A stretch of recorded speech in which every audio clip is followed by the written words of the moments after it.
தந்தை மகன் தூயாவியாரின் பெயராலே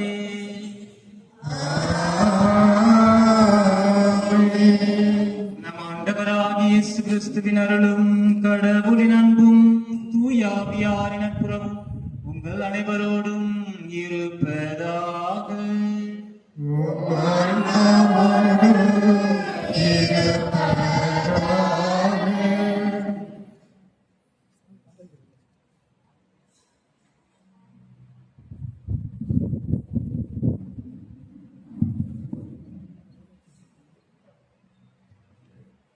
திருப்பலி முன்னுரை. பெற்றேழில் வாழும் 1000 நாள்களிலும் கோவில் முற்றங்களில் தங்கும் ஒரு நாளை மேலானது என்னும் திருப்பாடல்களின் வழியே தாவீது பேரரசர் கடவுளின் ஆட்சியை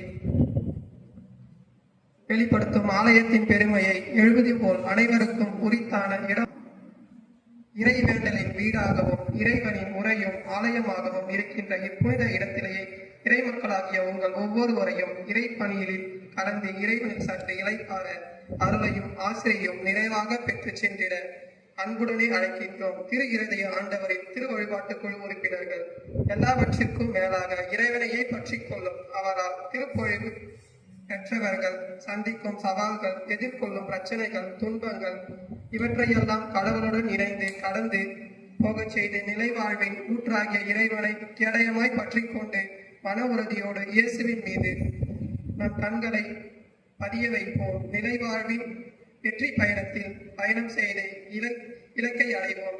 இறைவன் அருள் நம் ஒவ்வொருவரின் குடும்பங்களையும் நிறைவாக தங்கிட ஒருவருக்கொருவராக ஜெபிப்போம். மனம் சோர்ந்து போகாமல் தளரா மனதுடன் நம் வேண்டல்களை இறைவனிடம் கையளிப்போம். இறையாசி பெறும். அன்புக்குரிய சகோதர சகோதரிகளே, அருமையான காலை பொழுதில் நாம் அனைவரும் இறைவனின் இல்லத்தில் ஒன்றாக ஒரே குடும்பமாக கூடியிருக்கின்றோம். இந்த திருப்பலியில் நாம் ஒவ்வொருவருக்காகவும், நமது சொந்தங்களுக்காகவும், நமது ஊர் மக்களுக்காகவும், ஊர் முன்னேற்றத்துக்காகவும், நமது பங்கின் முன்னேற்றத்துக்காகவும் ஜெபிப்போம். மேலும் இத்திருப்பலியை ஒப்பு கொடுத்து ஜெபிக்கும் ஒவ்வொருவருக்காகவும் உருக்கமாக மன்றாடுவோம். இன்று பிறந்த நாளை கொண்டாடும் திருமதி ஞானமித்தம் அவர்களுக்கு இறைவன் நல்ல உடல் நலனை கொடுக்கவும், குடும்ப கருத்துக்கள் நிறைவேறவும், இறைவன் செய்த நன்மைகளுக்கு நன்றியாகவும் இத்திருப்பலியை ஒப்பு கொடுத்து ஜெபிக்கின்றார்கள். நாமும் அவரோடு இணைந்து ஜெபிப்போம். மேலும் பிள்ளைகள் செல்வகுமார் ராஜன், அருமை சங்கீதா, அருமை தினேஷ்ராஜ், டெபின் சுதா, அருமை தினேஷ்ராஜ், லெரிட்டா ரோசரி இவர்களின் கருத்துக்களுக்காகவும் இறைவனுக்கு நன்றியாகவும், பேர குழந்தைகள் Nathan Ryan, Melkin Branston, Washington Branston, Nikhil Rayan மற்றும் அச்சிலின் ராயன் உடல் நலத்திற்கு படிப்பில் வளர்ச்சி பெறவும் இத்திருப்பலி ஒப்புகளுக்கு ஜெபிக்கின்றார்கள்.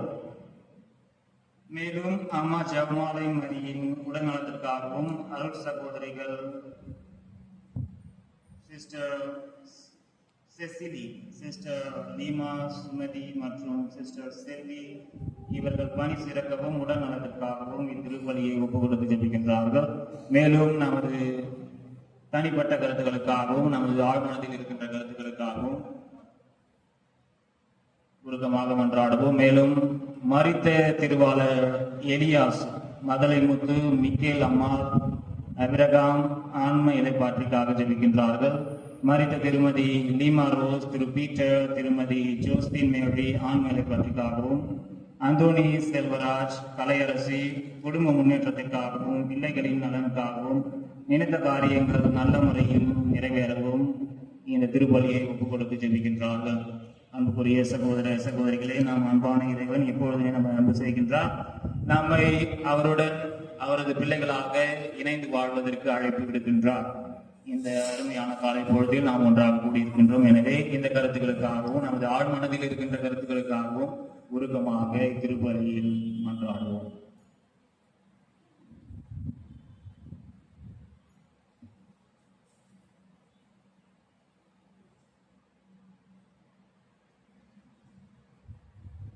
சகோதர சகோதரிகளை, நாம் திருமொழிக்கு நினைவாக நாம் மீது தெளிக்கப்படும் நமது படைப்பாகி தண்ணீரை புனிதப்படுத்தி அருளுமாறு நாம் கடவுளாகி ஆண்டவரை கெஞ்சி மன்றாடுவோமாக. அவரே நமக்கு உதவி அளித்து நாம் பெற்றுக்கொண்ட தூய ஆவிக்கு உண்மையாக உள்ளவர்களாக நிலைத்திருக்க அருள் புரிவதாக. என்றென்றும் உள்ள எல்லாம் வல்ல இறைவா, வாழ்வின் ஊற்றும் தூய்மையின் தொடக்கமுமான தண்ணீரின் வழியாக மக்கள் புனிதமடைந்து நிலை வாழ்வின் கொடையை பெற வேண்டும் என்று திருவுளமானீர். இத்தண்ணீரை புனிதப்படுத்தி அருள உம்மை வேண்டுகின்றோம். ஆண்டவரே, உமது நாளாகி இன்று உமது அருள் காவலை பெற விரும்புகின்றோம். வாழ்வு அளிக்கும் உமது அருளின் ஊற்றினை எம்மியில் புதுப்பித்தருளும். இத்தண்ணீரினால் எங்கள் உள்ளத்தையும் உடலையும் தீமை அனைத்திலிருந்து காத்தருள்வீராக. இவ்வாறு நாங்கள் தூய இதயத்துடன் உம்மை அணுகி வரவும் உமது மீட்பை பெற்றுக்கொள்ளவும் தகுதி பெறுவோம் ஆக. எங்கள் ஆண்டவராகிய கிறிஸ்து வழியாக உம்மை மன்றாடுகின்றோம். எல்லாம் வல்ல இறைவா, தண்ணீர் பலம் பெற அதில் உப்பிட வேண்டும் என்று இறைவாக்கினர் எலிசா வழியாக கற்பித்தீர். உமது படைப்பு பொருளாகி இந்த உப்பை பரிவிரகத்துடன் புனிதப்படுத்தியருள உம்மை தாழ்மையுடன் வேண்டுகின்றோம். ஆண்டவரே, உப்பு கலந்த தண்ணீர் தெளிக்கப்படும் இடமெல்லாம் தீயோனின் தாக்குதல் அனைத்தும் தோல்வியுற செய்வீராக. உமது தூய ஆவியார் உடனிருந்து எங்களை இடையிறாது காத்தருள்வாராக. எங்கள் ஆண்டவராகிய கிறிஸ்து வழியாக உம்மை மன்றாடுகின்றோம்.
எல்லாம் வல்ல இறைவன் நம் மீது இரக்கம் வைத்து நம் பாவங்களை மன்னித்து நம்மை நிலைவாழ்வுக்கு அழைத்து செல்வாராக. உன்னதங்களிலே கடவுளுக்கு ஆட்சி உண்டாகுக. உலகினிலே நல்மனத்தோடு அமைதியாகுக. உம்மை புகழ்கின்றோம், உம்மை வாழ்த்துகின்றோம், உம்மை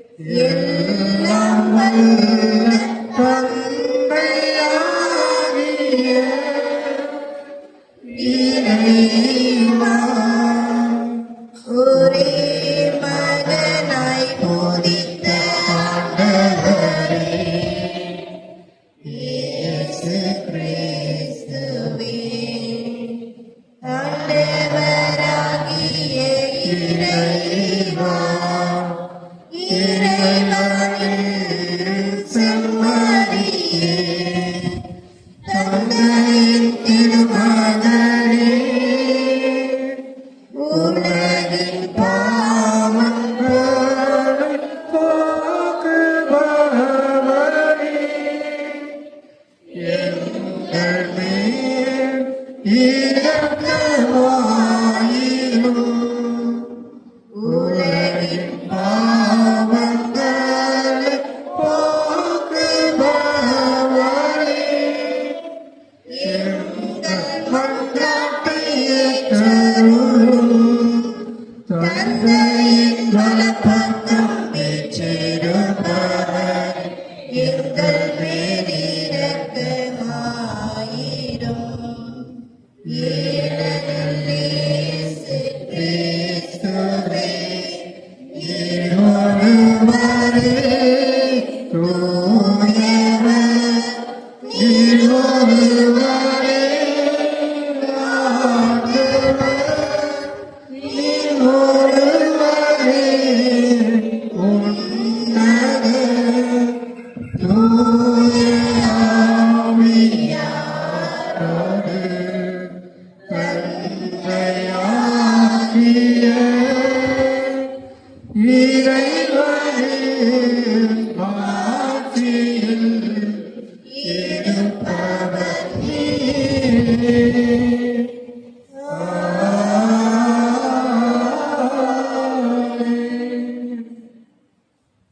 மன்றாடுவோமாக.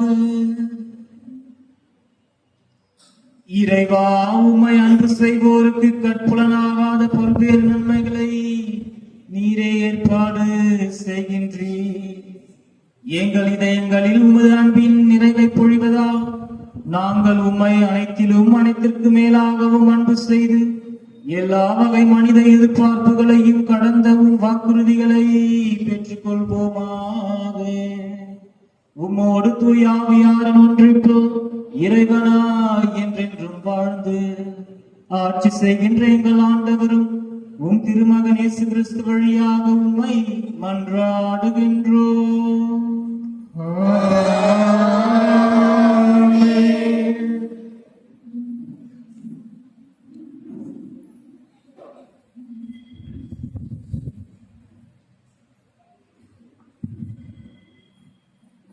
முதல் வாசக முன்னுரை.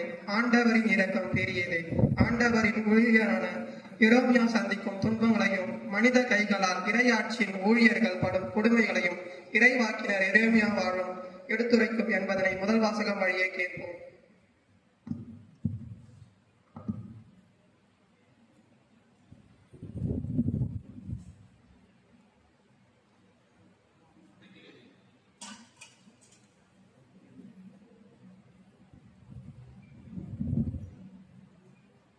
முதல் வாசகம். நாடெங்கும் வழக்கும் காரணமாய் இருக்கும்படி என்னை பெற்றாயே. இறைவாக்கினர் எரேமியா நூலிலிருந்து வாசகம். அதிகாரம் 38, இறை வார்த்தைகள் 4-6 மற்றும் 8-10 முடிய. அந்நாட்களில் தலைவர்கள் அரசனை பார்த்து, இம்மனிதன் கண்டிப்பாய் சாக வேண்டும், ஏனெனில் இவன் இவ்வாறு பேசி இந்நகரில் எஞ்சியுள்ள போர் வீரர்களையும் மக்கள் அனைவரையும் மனம் தளர செய்து வருகிறான். இந்த ஆள் இம்மக்களின் அழிவை தேடுகிறானே அன்றி தவளை தேடுவத நலனை தேடுவதில்லை என்றார்கள். அதற்கு அரசன், செதேக்கியா, நன்று, அவனை உங்களிடமே கையளிக்கின்றேன், ஏனெனில் உங்களை பகைத்துக் கொண்டு அரசனால் எதுவும் செய்ய இயலாதே என்றான். எனவே அவர்கள் எரேமியாவை பிடித்து காவல் கூட்டத்தில் அரச மகன் மல்கியாவுக்கு சொந்தமான பாழும் கிணற்றுக்குள் கயிற்றில் கட்டி அவற்றை கீழே இறக்கிவிட்டார்கள். அக்கிணற்றில் தண்ணீர் இல்லை, சேறு மட்டுமே இருந்தது. எனவே எரேமியா சேற்றுக்குள் புதையத் தொடங்கினார். எபேசு மெலேக்கு அரண்மனையில் நின்று வெளியே சென்று அரசனை நோக்கி, என் தலைவரே, என் அரசரே, இறைவாக்கினர் எரேமியாவை பாழ்கிணற்றில் தள்ளியதால் இம்மனிதர்கள் பாவம் செய்தார்கள். அவர் அங்கு பட்டினியால் மடிந்து போவார், ஏனெனில் நகரில் அப்பம் ஏதும் கிடையாது என்று கூறினார். அதை கேட்ட அரசன் எத்தோப்பியாவிலான எபேசு மெலேக்கை நோக்கி, உன்னோடு 3 பேரை இங்கிருந்து கூட்டிச் செல், இறைவாக்கினர் எரேமியா சாவதற்கு முன்பே கிணற்றில் நின்று அவரை தூக்கிவிடு என்று கட்டளையிட்டார். இது ஆண்டவர் வழங்கும் அருள்வாக்கு. பதிலுரை பாடல் பல்லவி.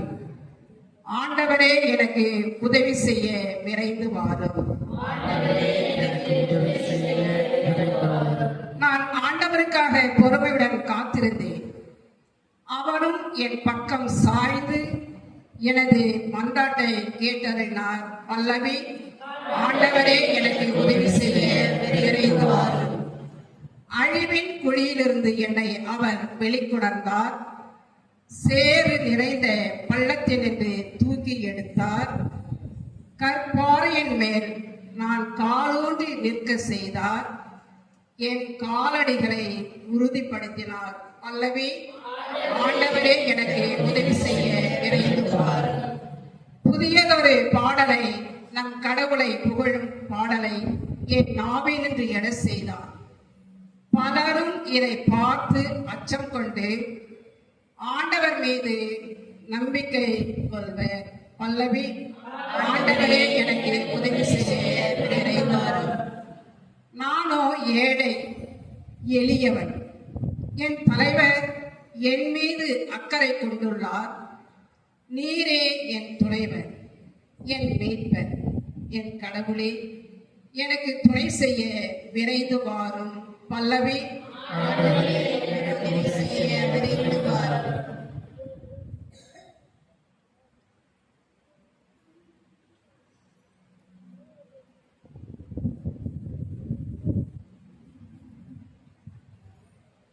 இரண்டாம் வாசக முன்னுரை. கிறிஸ்துவின் பொருட்டு நாம் சந்திக்கும் இழிவனையும் பொருட்படுத்தாமல் அவர் மேல் நம்பிக்கை கொண்டு மன உறுதியுடன் வாழ்வை எதிர்கொள்ள துணைவினை வழங்கும் இரண்டாம் வாசகத்திற்கு செவியெடுப்போம்.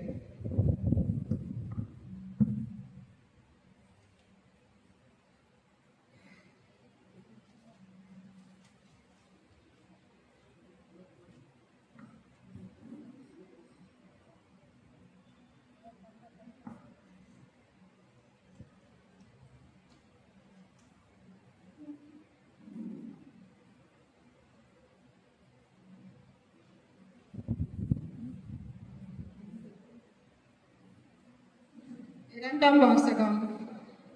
தமக்கு குறிப்பிட்டுள்ள பந்தயத்தில் மன உறுதியோடு ஓடுவோமாக. எபிரேயருக்கு எழுதப்பட்ட திருமுகத்திலிருந்து வாசகம். சகோதர சகோதரிகளை, திரண்டு வரும் மேகம் போல் இத்தனை சாட்சிகள் நமக்கு சூழ்ந்து நிற்க, எந்த சுமையையும் நம்மை பற்றி கொண்டிருக்கும் எந்த பாவத்தையும் உதறி தள்ளிவிட்டு நமக்கு குறிப்பிட்டுள்ள பந்தயத்தில் மன உறுதியோடு ஓடுவோமாக. நம்பிக்கையை தொடங்கி வழிநடத்துபவரும் அதை நிறைவு செய்பவருமான இயேசுவின் மீது கண்களை பதிய வைப்போம். அவர் தாம் அடைய இருந்த மகிழ்ச்சியின் பொருட்டு இழிவையும் பொருட்படுத்தாமல் சிலுவையை ஏற்றுக்கொண்டார். இப்போது கடவுளது அரியணையின் வலப்பக்கத்தில் வீற்றிருக்கிறார். பாவிகளால் தனக்கு உண்டான எந்த எதிர்ப்பையும் மன உறுதியோடு தாங்கிக் கொண்ட அவரை எண்ணி பாருங்கள். அப்போது நீங்கள் மனம் சோர்ந்து தளர்ந்து போக மாட்டீர்கள். பாவத்திற்கு எதிரான போராட்டத்தில் ரத்தம் சிந்தும் அளவுக்கு நீங்கள் இன்னும் எதிர் நிற்கவில்லை. இது ஆண்டவர் வழங்கும் அருள்வாக்கு. Hallelujah. Hallelujah. Hallelujah. Hallelujah. Hallelujah. Hallelujah. Hallelujah.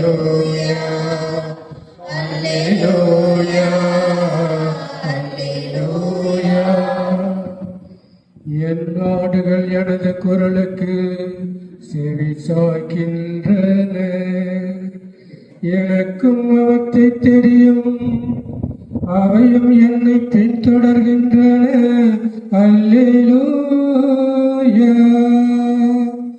அல்லேலூயா, அல்லேலூயா, அல்லேலூயா, அல்லேலூயா.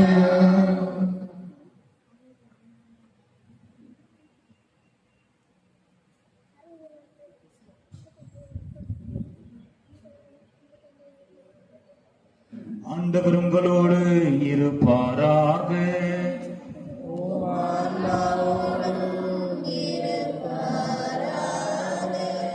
லூக்கா எழுதிய செய்தியிலிருந்து வாசகம். ஆண்டவரே, மாட்சி உமக்கே.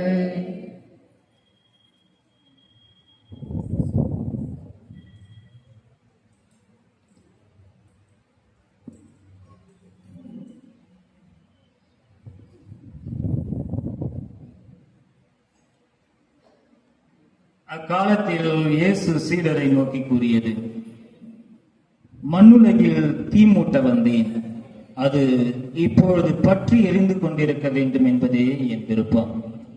ஆயினும் நான் பெற வேண்டிய ஒரு திருமுழுக்கு உண்டு. அது நிறைவேறும் அளவும் நான் மிகவும் மன நெருக்கடிக்குள்ளாகி இருக்கிறேன்.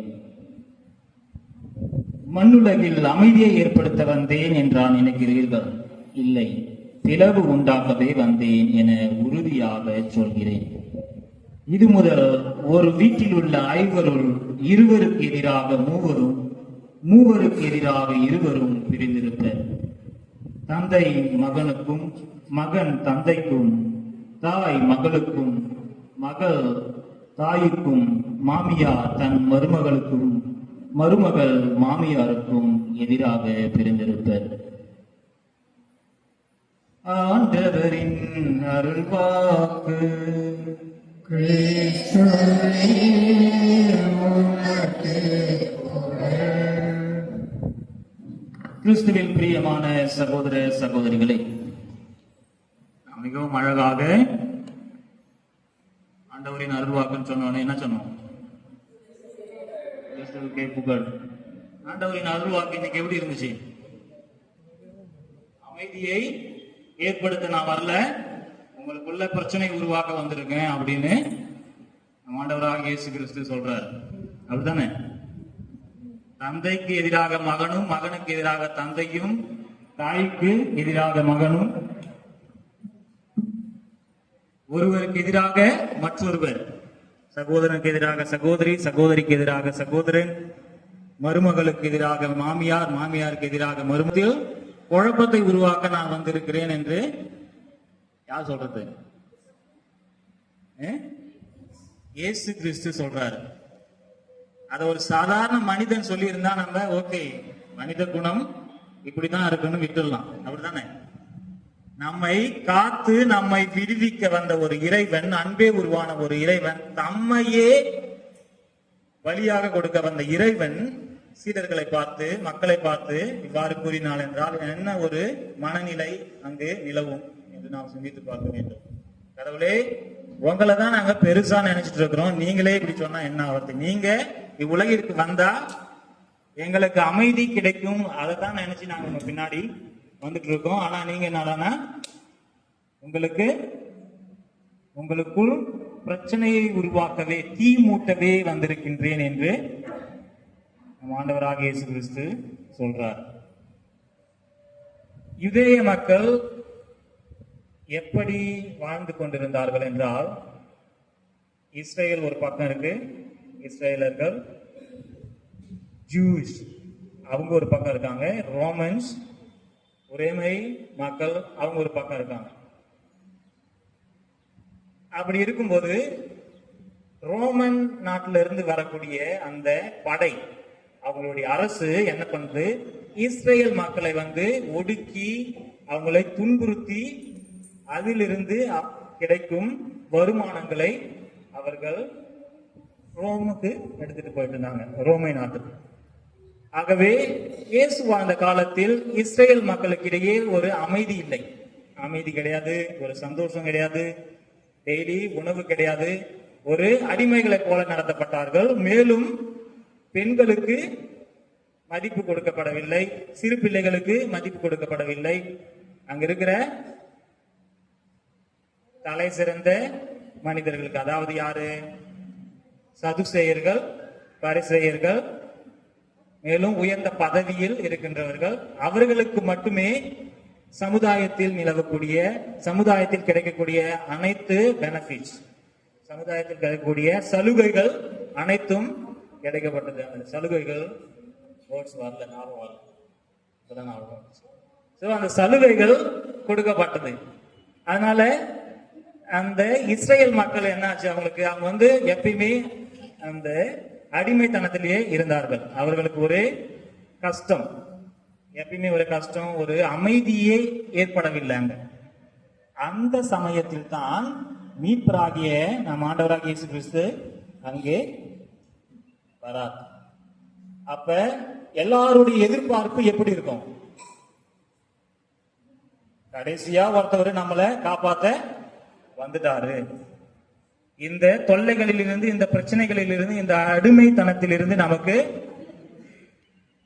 சுதந்திரம் கிடைக்க போகுது அப்படின்ற ஒரு எண்ணம் அவர்களுக்கு வந்தது. எனவேதான் சுதந்திரத்தை எதிர்நோக்கி இருந்த ஒவ்வொருவரும் இறைவன் வருவார், நம்மை மீட்டெடுப்பார், நம்மை காப்பாற்றுவார் அப்படின்னு நினைச்சிருந்த ஒவ்வொரு மக்களும் இயேசுவை பின்தொடர ஆரம்பித்தனர். அப்படி அந்த நம்பிக்கையோடு இயேசுவை பின்தொடர்ந்து கொண்டிருக்கும் பொழுது திடீர்னு இயேசு இவ்வாறாக கூறுகின்றார், நான் இவ்வுலகிற்கு அமைதியை ஏற்படுத்தவா வந்தேன் என்று நினைக்கிறீர்கள்? இல்லை. என்ன சொல்றாரு? தீ மூட்டுவதற்காக வந்தேன் என்று சொல்றாரு. அதை கேட்டதும் எல்லாருக்கும் ஒரே குழப்பமாயிடுச்சு. நம்மளுக்கு இப்ப ஆக்சுவலி அது குழப்பமா ஆச்சா இல்லையான்னு தெரியல. எதை பத்தி நம்ம ஆண்டவராக இயேசு கிறிஸ்து அங்க பேசுறாரு? தீ மூட்டை வந்தேன்னு சொல்றாரு. உங்களுக்கு எது புரியுது? எப்படி புரியுது? கடவுள் என்ன சொன்னாலும் நல்லதாதான் இருக்கும் அப்படின்னு நினைக்கிறீங்களா? நமக்கு நன்மையே செய்வார் என்ற நம்பிக்கையோடு இருக்கிறீங்களா? அன்புக்குரிய சகோதர சகோதரிகளே, வழிபாட்டை விட இறைவன் காட்டிய வழியில் நடப்பது அவசியம். வழிபாட்டை விட இறைவன் காட்டிய வழியில் நடப்பது அவசியம். பல்வேறு மதங்களை பின்பற்றுவதை விட இறைவன் காட்டிய வழியில் நடப்பது அவசியம். நாம் கிறிஸ்துவன் என்று சொல்லிக்கொண்டு இயேசு கிறிஸ்து நமக்கு காட்டிய பாதையை நாம் பயணிக்காவிடில் நானு கிறிஸ்துவன் என்று சொல்றதுக்கு ஒரு யூஸுமே இல்லை. பேருக்காக நான் சொல்லிக்கலாம், நான் கிறிஸ்துவன். ஆனால் கிறிஸ்து காட்டிய வழியில் வாழ்ந்து மற்றொரு கிறிஸ்துவாக நாம் மாறாவிடில் நாம் கிறிஸ்துவர்கள் என்று சொல்லிக் கொள்வதில் ஒரு அர்த்தமும் கிடையாது. எனவே வழிபாடுகளை விட இறைவன் காட்டிய வழியில் நடப்பது அவசியம். சமுதாய உயர்வுகளை விட மக்களிடையே அமைதி அவசியம். திருவிழாக்களை விட பயங்கரமா திருவிழாக்கள் கொண்டாடுவோம். வேளாங்கல்ல இப்பதான் திருவிழா கொண்டாடி முடிச்சாங்க. வான வேடிக்கை எல்லாம் வச்சு திருவிழா கொண்டாடினாங்க. திருவிழாக்களை விட தெருவோரங்களில் அமைதி மிகவும் அவசியம். தெரு ஓரங்களிலும் நீங்க வாழற இடத்திலும் ஒரு அமைதி இல்லைன்னா என்னதான் திருவிழா கொண்டாடினாலும் மனசு அமைதியா இருக்காது. ஒரே பிரச்சனைகள். கோயிலுக்கு வருவீங்க, சந்தோஷமா இருப்பீங்க, பாட்டு பாடுவீங்க, ஜெபம் சொல்லுவீங்க. வீட்டுக்கு போனா அங்க போனா ஒரு பிரச்சனை, ஒரு அமைதி கிடையாது. எனவே என்னது, திருவிழாக்களை கொண்டாடுவதை விட தெருவோரங்களில் அமைதியை ஏற்படுத்த முயல்வது மிகவும் அவசியம். அமைதி இருப்பது மிகவும் அவசியம். இதை நான் திருப்பி கேட்பேன், சின்ன பிள்ளைங்க திரும்பி சொல்லணும், சரியா? வழிபாடுகளை விட என்ன முக்கியம்? இறை வழியில் நடப்பது முக்கியம். திருவிழாக்களை விட தெருவோரங்களில் அமைதி முக்கியம். காதலை விட கல்வி முக்கியம். பதவிகளை விட பணியாற்றும் பண்பு முக்கியம். பதவி மட்டும் இருக்குது, நான் இப்ப ஏகப்பட்ட பதவிகள் இருக்குது, அந்த பதவியெல்லாம் நான் பெரிய ஆள் ஆகணும் அப்படின்னு சொல்லிட்டு அந்த பணி செய்யக்கூடிய சிந்தனை மனம் இல்லைன்னா என்ன ஆகும்? அந்த பதவிக்கு ஒரு பயனும் கிடையாது. எனவே பதவிகளை விட என்ன முக்கியம்? பணி செய்யக்கூடிய அந்த மனம் முக்கியம். இதைத்தான் நம் ஆண்டவராகிய இயேசு கிறிஸ்து வேற மாதிரி சொல்றாரு. நீங்க பதவியில் இருக்கும் பொழுது பதவிதான் எனக்கு முக்கியம் அப்படின்னு சொல்லிட்டு ஏழை மக்களை ஒடுக்கி வாழ்வது, அந்த பதவியை தவறான விதத்தில் பயன்படுத்துவது, உங்களுக்கு கொடுத்திருக்கிற அத்தாரிட்டியை, உங்களுக்கு கொடுத்திருக்கிற அந்த பவரை தவறான வழியில் பயன்படுத்துவது, தெரு ஓரங்களில் பிரச்சனைகளை ஏற்படுத்துவது, குடும்பங்களில் பிரச்சனைகளை ஏற்படுத்துவது, அந்த மாதிரி இருக்கின்ற மக்களிடையே நெருப்பை மூட்டவே நான் வந்தேன். ஏன்னா அப்படின்னா என்ன சொல்றாங்க, ஒரு பக்கம் நன்மை நடக்கும், ஒரு பக்கம் தீமை நடக்கும். அப்ப என்ன ஏற்படும்? கிளாஷ் ஏற்படும். அங்க சண்டை ஏற்படும். எனவே அப்படி இருக்கின்ற மக்களிடையே நான் தீ மூட்ட வந்தேன் என்று நம் ஆண்டவராகிய இயேசு கிறிஸ்து கூறுகின்றார். நாம் தீயை பெற்றுக்கொள்ள வேண்டுமா இல்லை அமைதியை பெற்றுக்கொள்ள வேண்டுமா என்று சிந்திக்க வேண்டும். இன்றைய 2ஆம் வாசகத்தை நாம் கேட்டிருந்தோம் என்றால் அதில் மிகவும் அழகாக பவுலடியார் கூறுகின்றார், உங்கள் இலக்கை நோக்கி நீங்கள் நம்பிக்கையோடு செல்லுங்கள். உங்களுக்கு இலக்கினை அளித்தவரும் உங்களை நம்பிக்கையில் செயல்படுத்துபவரும் அந்த இலக்கை அடைவதற்கு உதவி செய்வார். மிகவும் அருமையான வார்த்தை. நாம எல்லாரும் அதை கொஞ்சம் ஆழமா பற்றி கொள்ள வேண்டும், ஆழமா அதை கொஞ்சம் சிந்திக்க வேண்டும். ஏன்னா நாம் ஒரு இலக்கு வச்சிருக்கிறோம். ஓகே, வாழ்க்கையில நான் ஒரு பெரிய ஆளா வாழணும் அப்படின்ட்டு இருக்கணும் அப்படின்ட்டு அந்த இலக்கை நோக்கி பயணிக்கும் அந்த தருணத்தில் என்ன சொல்றாரு பவுலடிகளார்? அந்த இலக்கை உங்களுக்கு வெளிப்படுத்திய இறைவன் நம்பிக்கையில் உங்களை வழி நடத்தும் அந்த இறைவன் உங்களை வழி நடத்துவார்.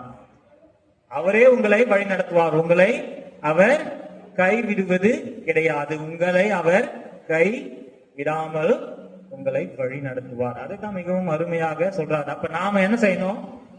என்னை பாதுகாக்கும் இறைவன், என்னை வழிநடத்தும் இறைவன் என்னை எப்பொழுதுமே வழிநடத்தி கொண்டிருக்கின்றார். எனவே நான் எனது குறிக்கோளை நோக்கி இறைவன் காட்டிய பாதையில் சென்று கொண்டே இருப்பேன். ஏனென்றால் அவர் என்னோடு இருக்கின்றார், அவர் என்னை வழி நடத்துவார் என்ற நம்பிக்கையோடு நமது வாழ்க்கையை செலுத்த வேண்டும். தயங்காமல், உங்க நம்பிக்கை இழக்காமல் உங்கள் குறிக்கோளை நோக்கி ஓடிக்கொண்டே இருங்கள். பவுலடிகள் எந்த அளவுக்கு நமக்கு கரேஜ் கொடுக்கிறார் பாருங்க, எந்த ஒரு உந்து சக்தியை நமக்கு கொடுக்கிறார். ஏன்னா நீங்க கவலைப்பட தேவையில்லை. உங்களை வழிநடத்தும் இறைவன் உங்களை வழி நடத்துவார். உங்களோடு உங்களுக்கு வாழ்க்கை அளித்த இறைவன், உங்களுக்கு இலக்கு அளித்த இறைவன், அந்த இலக்கினை பயணிக்க உதவிய இறைவன் உங்களை நம்பிக்கையில் வழி நடத்துவார். இந்த மாதிரி அருமையான ஒரு அறிவுரையை பவுலடிகளார் நமக்கு கூறுகின்றார். முதல் வாசகத்தில் என்ன நடந்துச்சு?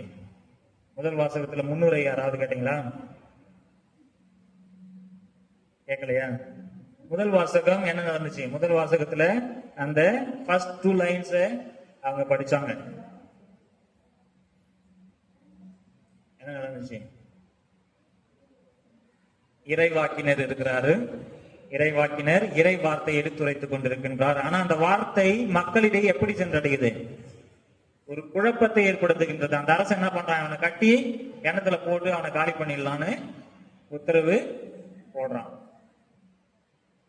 இறைவார்த்தையை அறிவிப்பது அவரது குறிக்கோள். இறைவார்த்தை எரேமியாவிடம் கொடுக்கப்பட்டிருக்கின்றது. அப்படி கொடுக்கப்பட்ட அந்த இறைவார்த்தையை அவர் அந்த குறிக்கோளை, அந்த செயலை அவர் செய்து கொண்டே இருந்தார். அதை மட்டுமே செய்து கொண்டிருந்தார். அதை மட்டுமே செய்ததால் என்னாச்சு? கிணத்துல தூக்கி போட்டவனே அவர் இறந்துட்டாரா? இல்ல. கட்டி போட்டவனே இறந்துட்டாரா? இல்ல. மற்றொருவரின் வழியாக, யாரு அவரு? அவரும் ஒரு அரசியல்வாதி, அவரும் ஒரு பதவி கொண்ட ஒரு அரசியல்வாதின்னு வச்சுக்கோங்க. அவர் வழியாக இவரை மீட்டெடுக்கின்றார். அப்ப ஒரு அரசியல்வாதி அவரை கட்டி, ஒரு அரசன் அவரை கட்டி கிணத்துல போடுங்க, அவனை க்ளோஸ் பண்ணிடலாம், அவனை சாக அடிச்சிடலாம் என்று அவர் சொல்றாரு. இன்னொருவர் வழியாக இறைவன் அவரை காப்பாற்றுகின்றார். அன்புக்குரிய சகோதர சகோதரிகளே, இதைத்தான் நம் ஆண்டவராக இயேசு கிறிஸ்து பிளவினை ஏற்படுத்த வந்தேன் என்று கூறுகின்றார். நாம் நல்லவற்றை செய்கின்றோம், நல்லவர்களுக்காக நமது வாழ்க்கையை வாழுகின்றோம், நல்லதையே நினைக்கின்றோம், நல்லதையே செய்கின்றோம், சமுதாயத்தில் ஒரு அமைதி நிலவுவதற்காக பாடுபடுகின்றோம், சமுதாயத்தை முன்னேற்றுவதற்காக பாடுபடுகின்றோம் என்றால் இறைவன் எவ்வழியிலாவது நம்மை வலுப்படுத்துவார், நம்மை வழிநடத்துவார், நம்மை கைவிடாமல் எப்பொழுதுமே நமது இலக்கினை நோக்கி பயணிக்க நமக்கு உந்து சக்தியை தந்து கொண்டே இருப்பார். நாம கவலைப்பட தேவையில்லை. ஏனென்றால் நமது இலக்கு நிர்ணயிக்கப்பட்டிருக்கின்றது. அந்த இலக்கினை நோக்கி நாம் பயணிக்க வேண்டும். அதற்கு தேவையான சக்தி, பலம், அறிவு, ஞானம் எல்லாத்தையும் நமக்கு இலக்கினை நிர்ணயித்த இறைவனே நமக்கு தருவார் என்ற நம்பிக்கையில் நாம் வாழ வேண்டும். இறைவாக்கினர்கள் எல்லார் வாழ்க்கையிலும் பாத்தீங்கன்னு வச்சுக்கோங்களேன், அவர்கள் இனிஷியல் ஸ்டேஜில் தொடக்க நிலையில ஒரு ஸ்ட்ராங்கான பர்சனாலிட்டியோட இருக்க மாட்டாங்க. தொடக்க நிலையில் அவர்களுக்கு பேச தெரியாது, இல்ல பயம் இல்லாம இறைவார்த்தை எடுத்துரைக்க தெரியாது, இல்லைன்னா இறைவன் யாருன்னே தெரியாது, வேற ஒரு கடவுளை வழிபட்டு கொண்டிருப்பார்கள். ஆனால் இறைவன் அவர்களை மாற்றி யாருன்னா எந்த இறைவாக்கினர் பேர் யார் சொல்ல முடியுமா? இப்ப ஏதாவது ஒரு இறைவாக்கினர் பேர் சொல்லுங்க.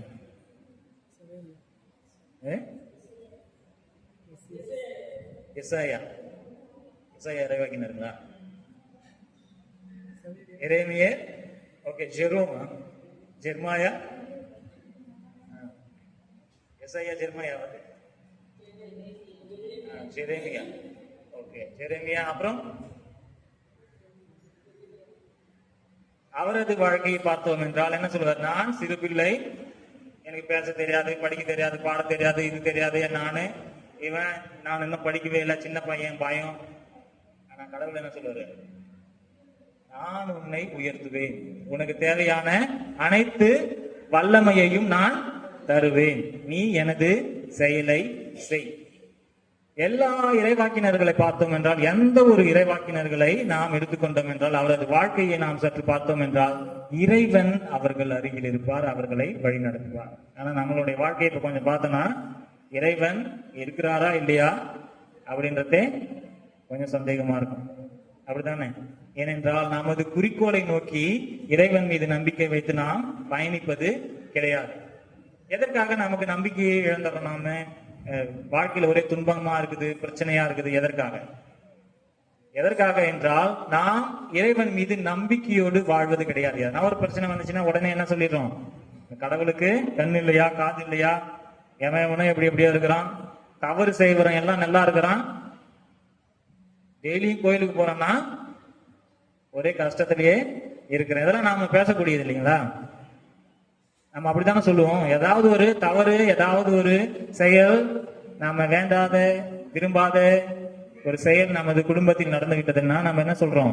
கடவுளும் இதெல்லாம் பாக்குறாரா என்னான்னு தெரியல, கடவுளுக்கு கண்ணு இருக்கா என்னான்னு தெரியல, காது இருக்கா என்னான்னு தெரியல, இதெல்லாம் பார்த்துட்டு சும்மா இருக்காரு இந்த கடவுள் அப்படின்னு கடவுளை நாம் இழிவாக பேசுகின்றோம். ஆனால் கடவுள் மீது நம்பிக்கை கொள்வதில் நாம் தவறிவிடுகின்றோம். கடவுள் மீது நாம் நம்பிக்கை கொண்டோம் என்றால் என்ன ஆகும்? நமது குறிக்கோளை எப்படியாவது அடைந்துவிட இறைவன் நம்மை வழிநடத்திக் கொண்டே இருப்பார். இறைவன் நம்மை எப்பொழுதுமே கைவிடாமல் இதை செய், இதை செய்யாத, உனக்கு இந்த வல்லமை நான் தருகின்றேன், இதை பேசுவதற்கு உனக்கு நான் வல்லமை தருகின்றேன், இதை செய்வதற்கு நான் உனக்கு உடல் வலிமையையும் மன வலிமையையும் சிந்தனையையும் அறிவையும் தருகின்றேன், இதை நீ செய் என்று நமக்கு எப்பொழுதுமே அந்த உந்து சக்தி கொடுத்து கொண்டே இருப்பார். அது இல்லாம, நம்பிக்கை இல்லாம நாம் நமது வாழ்க்கையை பயணித்தோம் என்றால் ஏகப்பட்ட இடர்பாடுகள் வரும். கொஞ்சம் ஸ்டார்ட் பண்ணுவோம், பாதி வழியில டிஸ்கரேஜ் ஆகி என்ன ஆகும், அந்த செயலையே நாம விட்டுடுவோம், அதை கம்ப்ளீட் பண்ணவே மாட்டோம். அதுவே இறைவனின் வல்லமையில் நாம் நம்பிக்கை கொண்டிருந்தோம் என்றால் என்ன ஆகும், கடவுள் நம்மோடு இருக்கின்றார், நம்மை வழிநடத்துகின்றார் என்பதை உணர்ந்து அந்த இலக்கை நோக்கி பயணிப்போம். அதுதான் பவுலடிகளாரும் கூறுகின்றார். நமது நற்செய்தி வாசகமும் நமக்கு எடுத்துரைப்பது அதுதான். பிளவினை ஏற்படுத்த வந்தேன், தீமூட்ட வந்தேன், அமைதியை ஏற்படுத்த வந்தேன் என்று நினைக்காதீர்கள், தீமூட்டவே வந்தேன். இறைவன் அளிக்கின்ற அந்த அன்பு தீ, இறைவன் நம்மில் எழுப்புகின்ற அந்த வித்தியாசமான அப்படின்னா ரேடிக்கல் பிஹேவியர் சொல்லுவாங்க.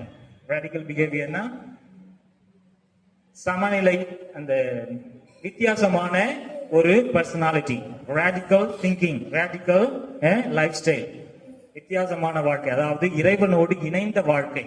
எல்லாம் மக்களோட அப்படியே 10ஓட 11 அத்தோட 4 அப்படின்னு இல்லாம தனிப்பட்ட வாழ்க்கையை வாழத்தான் இறைவன் நம்மை அழைக்கின்றார். அப்ப எல்லாரும் ஒரு தவறான பாதையில் சென்று கொண்டிருக்கிறார்னா நீங்க அதற்கு முன்மாதிரியாக, எடுத்துக்காட்டாக அங்கே தீ மூட்டுவதற்கு உரியவர்களாக இருக்க வேண்டும். எந்த தீ? அந்த தீய வழியில் செல்பவர்களை நல்ல வழியில் கொண்டு வர நீங்கள் அங்கே ஒரு எடுத்துக்காட்டாக, அங்கே ஒரு உந்து சக்தியாக நீங்கள் இருக்க வேண்டும். அதைத்தான் நம் ஆண்டவராகிய இயேசு கிறிஸ்து சீடர்களை நோக்கி கூறுகின்றார். பல சீடர்கள் அதை சரியா புரிஞ்சுக்கல, சிலர் அப்புறமா அதை புரிந்து கொண்டார்கள். எனவேதான் இயேசுவை சிலுவையில் அறைந்த பின்பு, அவர் உயிர்த்தெழுந்த பின்பு ஒவ்வொரு சீடர்களும் அவரது வாழ்க்கையை பார்த்தோம் என்றால் ஒவ்வொரு சீடர்களும் அந்த இயேசுக்குரிய செய்தியை உள்வாங்கியவர்களாக, உணர்ந்தவர்களாக, அவர் காட்டிய வழியில் நடப்பவர்களாக இருப்பார்கள். ஒருத்தரும் நம்பிக்கையை கைவிடவில்லை. அவர் இருக்கும் பொழுது அவர்கள் சில நேரங்களில் அவர்கள் இயேசு கூறுவதை புரிந்து கொள்ளவில்லை. அவர் இறந்து உயிர்த்தெழுந்த பிறகு இயேசுவின் கருத்துக்களையும் செய்திகளையும் அவர் காட்டிய வழியையும் அவர்கள் உள்வாங்கிக் கொள்கின்றார்கள். அவர்கள் வாழ்க்கையை அதில் உறுதிப்படுத்தி கொள்கின்றார்கள். நாம் உயிர்த்தெழுந்த இயேசுவின் பிள்ளைகளாக இருக்கின்றோமா என்பதை நாம் சிந்தித்து பார்க்க வேண்டும். இயேசு நமக்கு அளித்த அந்த அன்பு தீ நம்மில் எரிந்து கொண்டிருக்கின்றதா? இயேசு நமக்கு அளிக்கின்ற அந்த அமைதி, சமாதானம், திருப்பலியில் நம்ம சொல்றோம், இறைவன் ஆண்டவர் அளிக்கும் சமாதானத்தை பகிர்ந்து கொள்வோம் அப்படின்னு. அந்த சமாதானம் நம் இதயத்தில் இருக்கின்றதா, நம் மனதில் இருக்கின்றதா, நமது குடும்பத்தில் இருக்கின்றதா, நமது சமுதாயத்தில் இருக்கின்றதா? அந்த அமைதியை ஏற்படுத்த நான் எந்த விதத்தில் முயற்சிக்கின்றேன், எப்படி எனது வாழ்க்கையை நடத்துகின்றேன் என்பதை நாம் சிந்தித்து பார்க்க வேண்டும். அன்புக்குரிய சகோதர சகோதரிகளை, நான் முன்பு சொன்னதுபடி மதங்களை விட, வழிபாட்டை விட இறைவன் காட்டிய வழியில் நடப்பது அவசியம். அடுத்தது என்ன சொன்னேன்? வழிபாட்டை விட இறைவன் காட்டிய வழியில் நடப்பது அவசியம் சொன்ன. அதுக்கு அடுத்தது என்ன சொன்னேன்?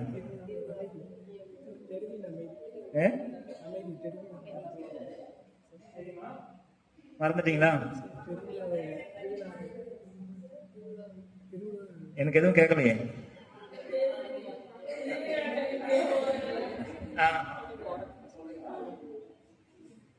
திருவிழாக்களை விட தெருவோரங்களில் அமைதி அவசியம். அப்புறம் இன்னொன்னு சொன்னேன், காதலை விட கல்வி அவசியம். அதுக்கப்புறம் பதவிகளை விட பணியாற்றும் பண்பு, பணியாற்றும் மனநிலை அவசியம். இதெல்லாம் நமக்கு இருந்துச்சுன்னா, எது முக்கியமோ அதெல்லாம் நமக்கு இருந்துச்சுன்னா, நாமும் நம் ஆண்டவராக இயேசு கிறிஸ்துவை போல இந்த சமுதாயத்தை உயர்த்த பாடுபடுபவர்களாக இருப்போம். மக்களை, ஏழைவர்களை, ஒடுக்கப்பட்டவர்களை, துன்பப்படுபவர்களை உயர்த்துபவர்களாக இருப்போம். ஒவ்வொரு மனிதருக்கும் இன்னொரு இயேசுவாக, கிறிஸ்துவாக இருப்போம். அன்புக்குரிய சகோதர சகோதரிகளை, இந்த அருமையான காலை பொழுதில் நாம் ஒன்றாக கூடியிருக்கின்றோம். எனவே இந்த திருப்பலியில் இயேசுவின் பாதையில் வாழ, இயேசுவின் பாதையில் பயணிக்க தேவையான வரங்களையும் தூய ஆவியின் உடனிருப்பையும் வேண்டி உருக்கமாக மன்றாடுவோம். எல்லாம் வல்ல இறைவன் நம்மை நிறைவாக ஆசீர்வதித்து என்றுமே காத்து வழி நடத்துவார். தந்தை, மகன், தூய ஆவியின் பெயராலே.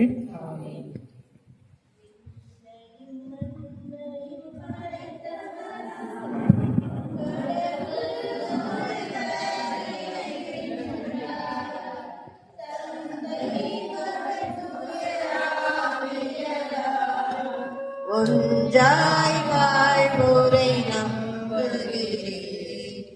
தூய ஆவியின் வல்லமையால் இறைமகன் நமக்காய் மனிதனானார். கன்னி மரியிடம் பிறந்தவராம் இயேசுவை உறுதியாய் நம்புகிறேன்.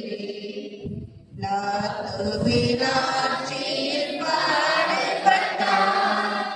சிலுவையில் இருந்து அடக்கப்பட்டார். மூன்றாம் நாளில் உயிர்த்தெழுந்தார்.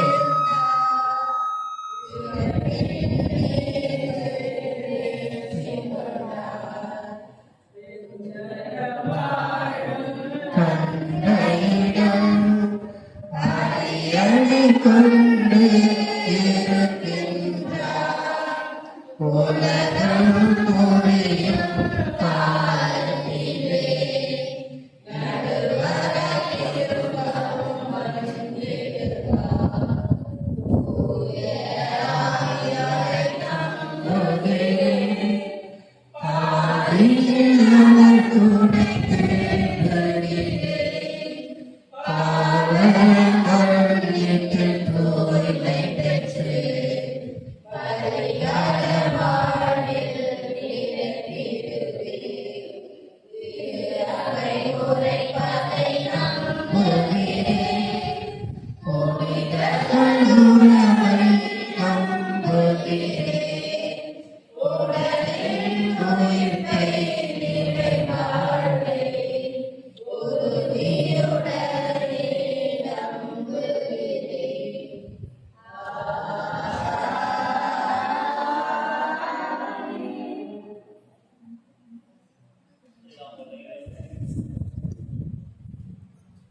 எல்லாம் வல்ல இறைவன், அன்பே உருவான இறைவன், இரக்கத்தின் ஊற்றான இறைவன், நாம் கேட்கும் ஒவ்வொரு ஜெபங்களையும் தகுந்த நேரத்தில் நமக்கு நிறைவேற்றி வருகின்றார்.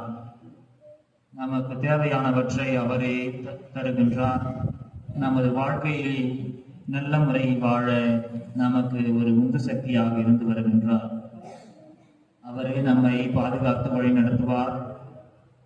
அவரது பிள்ளைகளாகிய நம்மை எப்பொழுதுமே அவர் கைவிடாமல் வழி நடத்துவார் என்ற நம்பிக்கையோடு நமது மனதில் இருக்கின்ற கருத்துக்களையும் ஜெபங்களையும் இறை முன் வைப்போம்.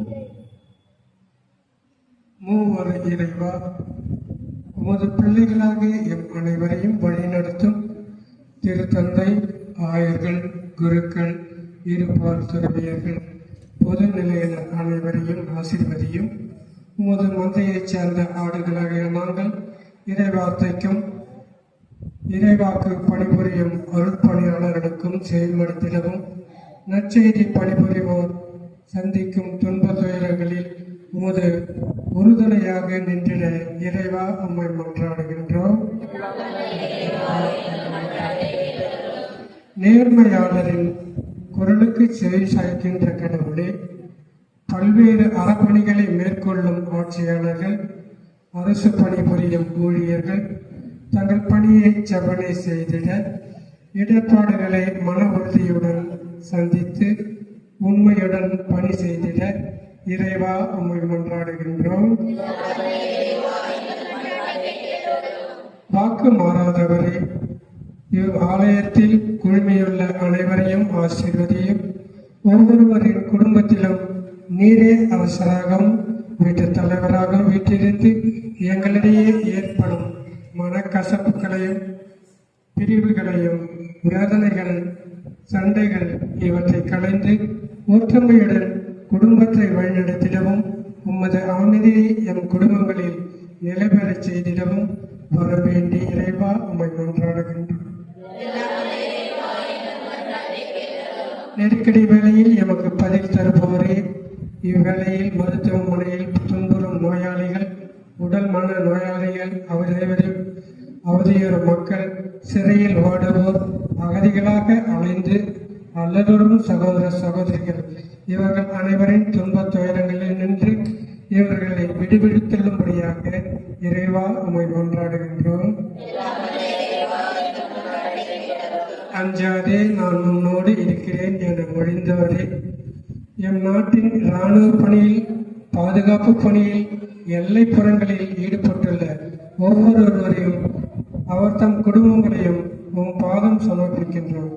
அவர்கள் மேற்கொண்டுள்ள தியாக பணியினால் அவர்களது குடும்ப உறுப்பினர்களை நீர் ஆசீர்வதித்து உமது நலன்களினால் நிறைப்பட இறைவா உம்மை மன்றாடுகின்றோம்.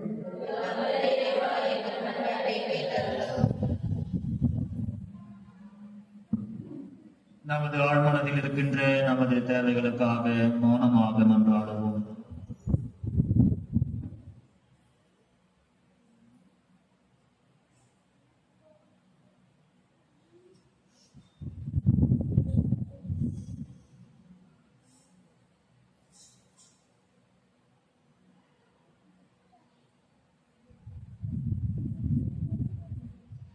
இந்த மன்றாட்டுகளை எல்லாம் எங்கள் ஆண்டவராக இயேசு கிறிஸ்து வழியாக உம்மை நோக்கி மன்றாடுகின்றோம். பக்கம் 150 பாடலில் 235. எல்லாம் தருகின்றேன் தந்தாய் என்னையும் தருகின்றேன், எல்லாம் தருகின்றேன் தந்தாய் என்னையும் தருகின்றேன். இயற்கை மலர்கள் பறித்து தருவேன் உமக்கு காணிக்கை. இயற்கை மலர்கள் பறித்து தருவேன் உமக்கு காணிக்கை. உழைப்பின் பயனாய் கிடைத்த பொருளை என்னோடு இணைத்து தருகின்றேன், என்னோடு இணைந்து தருகின்றேன். எல்லாம் தருகின்றேன் தந்தாய் என்னையும் தருகின்றேன். பிறருக்காக வாழ்வதில் நானும் என்னையும் உம்மிடம் தருகின்றேன். பிறருக்காக வாழ்வதில் நானும் என்னையும் உம்மிடம் தருகின்றேன். பிறரின் சுமையை விரும்பி சுமந்த என்னையும் தகுதியாக்குவார், என்னையும் தகுதியாக்குவார். எல்லாம் தருகின்றேன் தந்தாய் என்னையும் தருகின்றேன், எல்லாம் தருகின்றேன் தந்தாய் என்னையும் தருகின்றேன். இயற்கை மலர்கள் பறித்து தருவேன் உமக்கு காணிக்கை. இயற்கை மலர்கள் பறித்து தருவேன் உமக்கு காணிக்கை. உழைப்பின் பயனாய்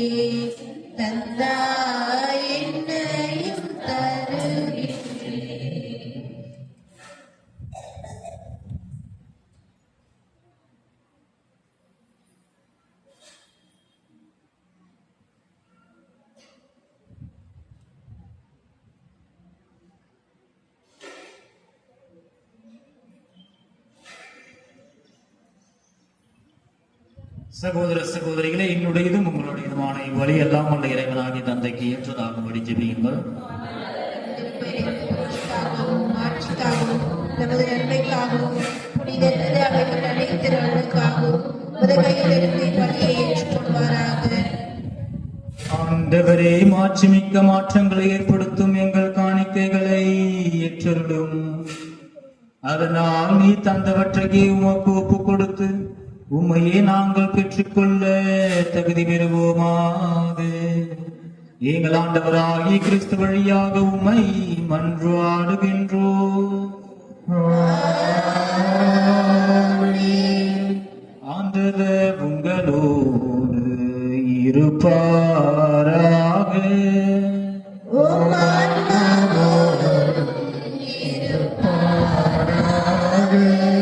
இதயங்களை மேலே எழுப்புங்கள்.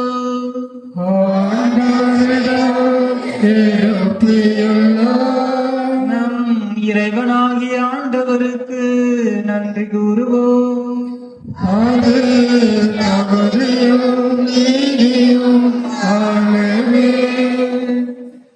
ஆண்டவரே, தூயவரான தந்தையே, என்றும் உள்ள எல்லாம் வல்ல இறைவா, எங்கள் ஆண்டவராகிய கிறிஸ்து வழியாக எந்நாளும் இவ்விடத்திலும் நாங்கள் உமக்கு நன்றி செலுத்துவது மெய்யாகவே தகுதியும் நீதியுமாகும்.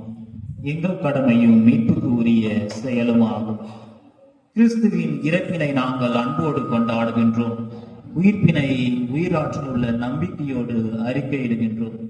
மாட்சியுடன் அவர் மீண்டும் வருவார் என உறுதியோடு எதிர்நோக்கி இருக்கின்றோம். ஆகவே புனிதர் வானதூதர் அனைவரோடும் சேர்ந்து நாங்கள் உம்மை புகழ்ந்தேத்தி முடிவின்றி பாடுவதாவது:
ஆண்டவரே, நீர்மையாகவே தூயவர், தூய்மை அனைத்திற்கும் ஊற்று. ஆகவே உம்முடைய ஆவியை பொழிந்து இக்காணிக்கைகளை தூய்மைப்படுத்த உண்மை தாழ்மையுடன் வேண்டுகின்றோம். இவ்வாறு எங்கள் ஆண்டவர் இயேசு கிறிஸ்துவின் உடலும் இரத்தமுமாக எங்களுக்கு இவை மாறுபடுவாங்க. அவர் பாடுபட உளம் கணிந்து தம்மை கையளித்த போது அப்பத்தை எடுத்து நன்றி செலுத்தி அதை பிட்டு தம் சீடர்களுக்கு அளித்து கூறியதாவது: அனைவரும் இதிலிருந்து பெற்று உண்ணுங்கள், ஏனெனில் இது உங்களுக்காக கையளிக்கப்படும் என் உடல்.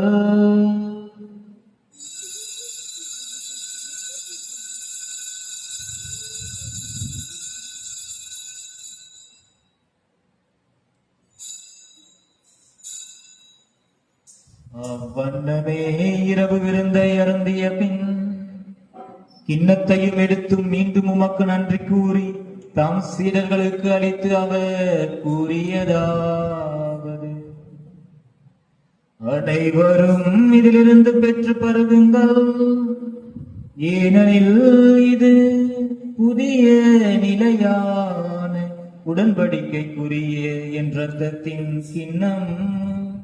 இது பாவ மன்னிப்புக்கென்று உங்களுக்காகவும் பலருக்காகவும் சிந்தப்படும். இதை என் நினைவாக செய்யுங்கள்.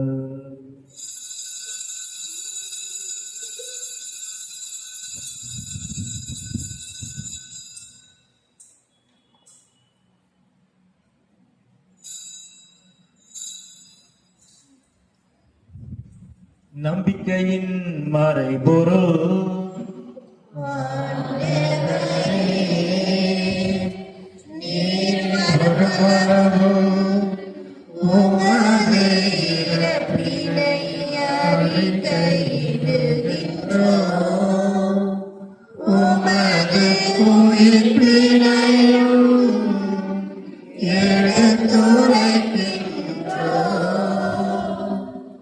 ஆகவே ஆண்டவரே, நாங்கள் கிறிஸ்துவின் இறப்பினையும் உயிர்ப்பினையும் நினைவு கூர்ந்து வாழ்வு தரும் அப்பத்தையும் மீட்பு அளிக்கும் கிண்ணத்தையும் உமக்கு ஒப்புக் கொடுக்கின்றோம்.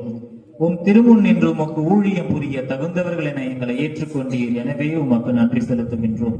மேலும் கிறிஸ்துவின் உடலிலும் இரத்தத்திலும் பங்கு கொள்ளும் எங்களை தூய ஆவியார் ஒன்று சேர்க்க வேண்டும் என உம்மை தாழ்மையுடன் வேண்டுகின்றோம். ஆண்டவரே, உலகெங்கும் பரவி இருக்கும் உமது திரு அவையை நினைவு கூர்ந்தருளும். எங்கள் திருத்தந்தை லியோ, எங்கள் ஆயர் பிரான்சிஸ் கலிஸ்ட், எல்லா திருநிலையினர் ஆகிய அனைவரோடும் உமது திரு அவை அன்பில் நிறைவு பெற செய்தருளும். மேலும் உயிர்த்தெழும் எதிர்நோக்குடன் துயில் கொள்ளும் எங்கள் சகோதர சகோதரிகளையும் இறந்தோர் அனைவரையும் இரக்கத்துடன் நினைவு கூர்ந்து உமது திருமுக ஒளியினுள் ஏற்றருளும். எங்கள் அனைவர் மீதும் இரக்கமாயிரும்.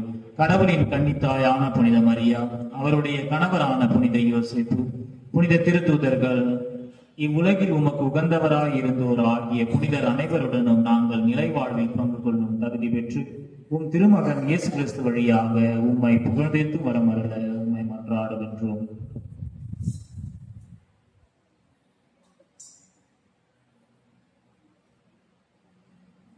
இவர் வழியாக இவரோடு இவர்கள் எல்லாம் வல்ல இறைவனாகிய தந்தையே, தூயாவின் ஒன்றிப்பு எல்லா புகழும் மாட்சியும் என்றென்றும் உமக்கு உரியதே.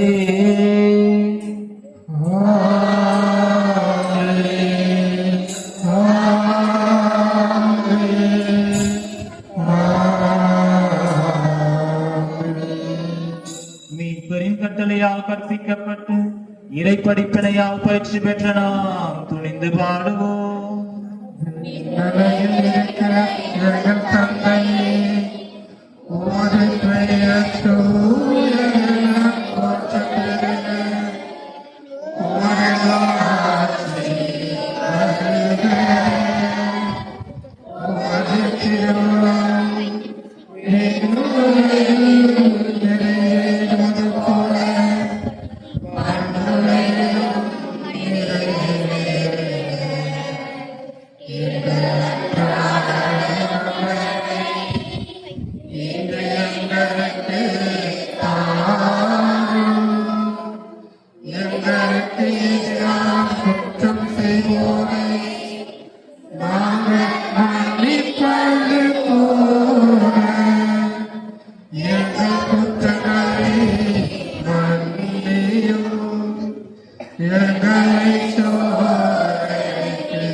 ஆண்டவரே, தீமை அனைத்திலிருந்து எங்களை விடுவித்து எங்கள் வாழ்நாளில் அமைதியை கனிவுடன் அருள உம்மை மன்றாடுகின்றோம்.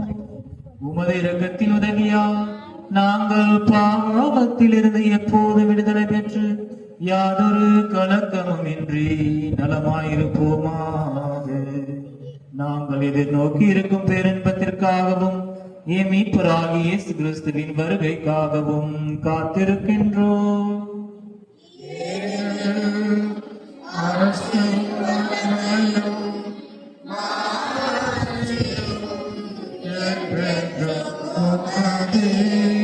ஆண்டவரே இயேசு கிறிஸ்துவே, அமைதியை உங்களுக்கு விட்டுச் செல்கின்றேன், என் அமைதியையே உங்களுக்கு அளிக்கின்றேன் என்றும் திருத்தூதர்களுக்கு மொழிந்தீரே.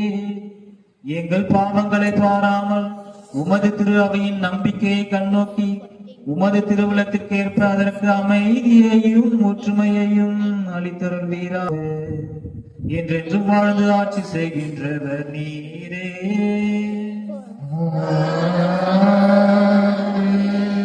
ஆண்டவருடைய அமைதி உங்களோடு என்றும் இருப்பதாக. இருப்பதாக. கிறிஸ்துவின் அமைதியை பகிர்ந்து கொள்வோம். உலகின் பாவங்களை போக்கும் இறைவனின் செம்மறியே எங்கள் மேல் இரக்கமாயிரும். உலகை போக்கும் இறைவனின் செம்மறியே எங்கள் மேல் இரக்கமாயிரும். உலகின் பாவங்களை போக்கும் இறைவனின் செம்மறியே எங்கள் அமைதியை அளித்தருளும்.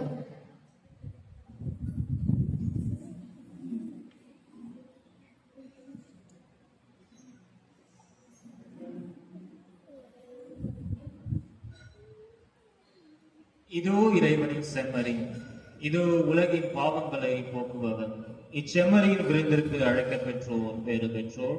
ஆண்டவரே, நீர் என் இல்லத்தில் இருக்கிறவர் மற்றவரையற்றவர். நாங்கள் ஓர் வார்த்தை மட்டும் சொல்லிவிடும். என் ஆன்மா நலம் பெறும். கிறிஸ்துவின் திருவுடலும் திருரத்தமும் நம்மை பாதுகாத்து நமக்கு நிலைவாழ்த்தும்.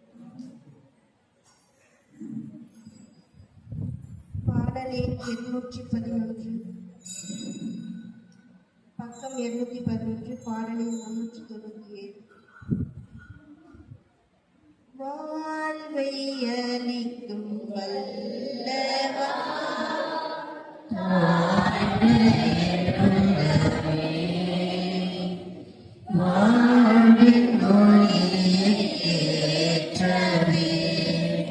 எழுந்து வாருமே. வாழ்வை அளிக்கும் வல்லவா ஆண்டு என்னுள்ளமே வாழ்வின் ஒளியே ஏற்றவே எழுந்து வாருமே. ஏனோ இந்த பாசமே ஏழை என்னிடமே ஏனோ இந்த பாசமே ஏழை என்னிடமே எல்லாத பாவமே புரிந்த பாவிமே.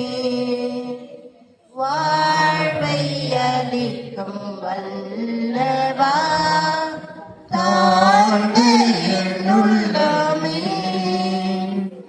வாழ்வின் ஒளியே ஏற்றவே எழுந்து வாருமே. உலகம் யாவும் பெருமையே உனையால் பெருமாறு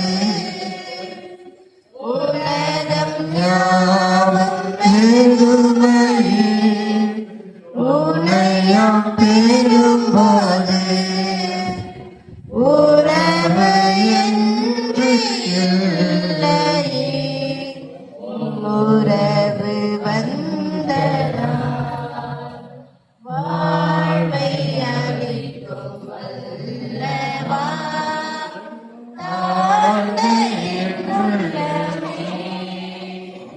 வாழ்வின் ஒளியை ஏற்றவே எழுந்து வாருமே. ஏனோ இந்த பாசமே ஏழை என்னிடமே. ஏனோ இந்த பாசமே ஏழை என்னிடமே. எண்ணில்லாத பாவமே புரிந்த பாவினே. வாழ்வை அளிக்கும் வல்லவா தாழ்ந்த என்னுள்ளமே. வாழ்வை ஒளியை ஏற்றவே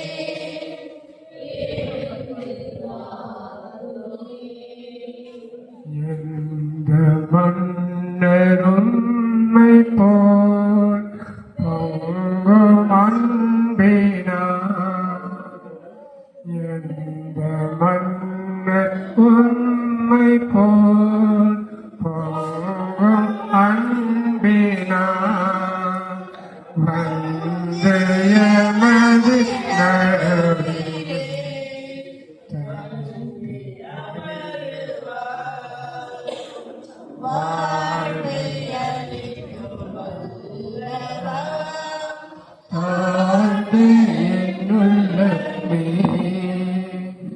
வாழ்வின் ஒளியை ஏற்றவே.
நன்றி கூறி மன்றாடுவோமாக. ஆண்டவரே, இவ்வருள் அடையாளங்களால் கிறிஸ்துவுடன் ஒன்றிணைந்த நாங்கள் உமது கனிவை பணிவுடன் வேண்டுகின்றோம். ஆதலால் நாங்கள் இவ்வுலகில் கிறிஸ்துவின் சாயலுக்கு ஒத்திருந்து விண்ணகத்தின் அவருடன் தோழமை கொள்ள தகுதி பெறுவோமாக. என்றென்றும் வாழ்ந்து ஆட்சி செய்கின்ற அவர் வழியாக உம்மை மன்றாடுகின்றோம்.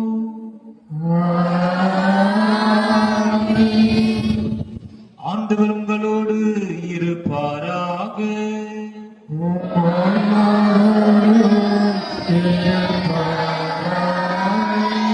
எல்லாம் வல்ல இறைவன் தந்தை, மகன், தூயாவியார் உங்களை நிறைவாக ஆசீர்வதிப்பாராக.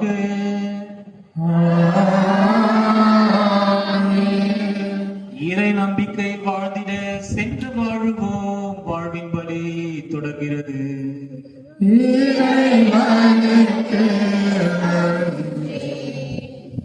எல்லாம் உமக்காக இயேசுவின் திவ்ய இருதயமே, எல்லாம் உமக்காக எந்தன் சிந்தனை சொல்லனைத்தான் எந்தன் செயல்கள் ஒவ்வொன்றும் எந்தன் சிந்தனை சொல்லனைத்தான் எந்தன் செயல்கள் ஒவ்வொன்றும் எந்தனுடைய பொருள் ஆவியும் எந்தனுடைய பொருள் ஆவியும் உம் புகழாதி மிக வலிமைக்கு எல்லாம் உமக்காக இயேசுவின் திவ்ய இருதயமே, எல்லாம்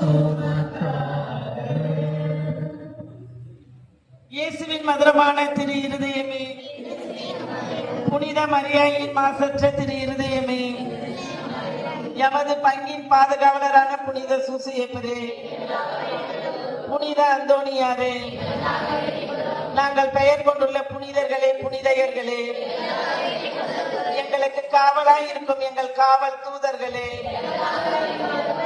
இயேசுவுக்கே புகழ், இயேசுவுக்கே நன்றி, மரியே வாழ்க,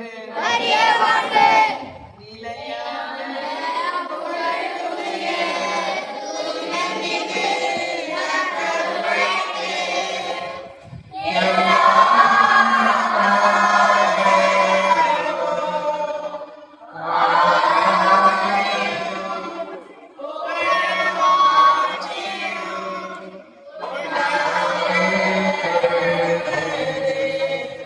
தந்தை மகன் தூயாவியின் பெயராலே. புரிய சகோதர சகோதரிகளே, ஒரே ஒரு விஷயத்தை சொல்ல மறந்துட்டேன். நன்மை கொடுக்கும் பொழுது பல பேர் கிறிஸ்துவின் திருவுடல் சொல்லும்போது யாருமே எதுவுமே சொல்றது இல்லை. கிறிஸ்துவின் திருவுடல்னு இவரு சொல்றாருன்னா எல்லாரும் ஆமையை சொல்லிட்டு நன்மையை வாங்கணும். அப்படியே அப்படியே என்னதான் வாங்கிக்குவாங்க. சரிங்களா?